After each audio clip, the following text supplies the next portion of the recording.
Pesadilla en Halloween. Esperemos que os guste, porque ya tenemos que trabajarla mucho. Y como tenemos que trabajar mucho, más vale que os guste.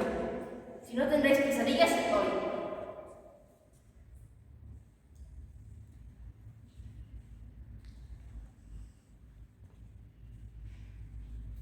Toc, toc, toc. Hola, niña. ¿Tú contratas? Toma. Vale. Vale. Más. Pero niña, se van a acabar. Anda, ya no hay más. Eran dos. Ay, pero niña, bueno, cuidado que hay un payaso malvado por la casa, niña. Cuidado que te puede matar, Voy a definirte causa porque tengo muchos chuches. Más.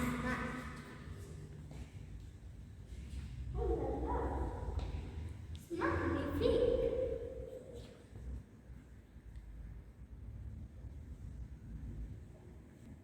Toc, toc, toc. Bueno. Toc, toc, toc. Un segundo, voy ahora. Y tranquila, no soy un payaso que va a matar. Hola, niña, ¿quieres chuches?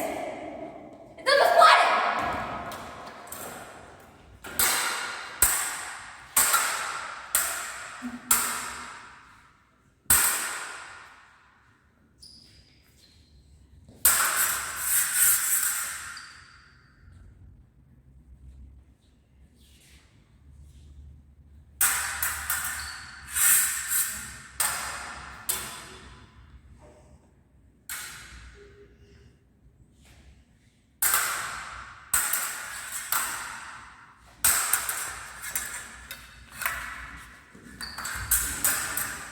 Has perdido.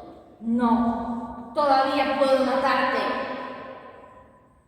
¿Segura?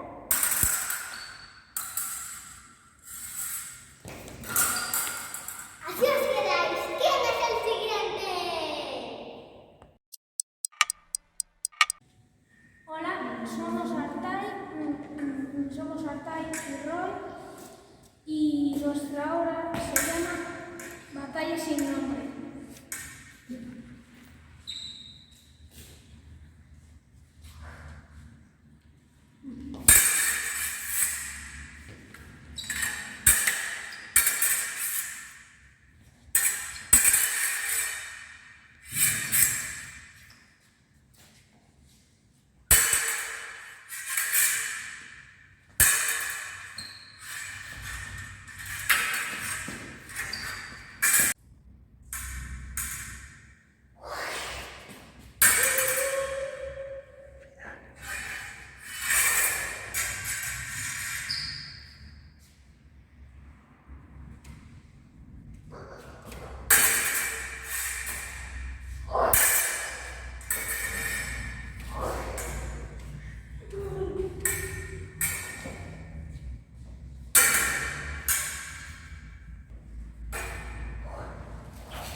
Hola, nos llamamos Martín y Lucas y vamos a representar una obra teatral que nos hemos estado currando 2 días y espero que os guste.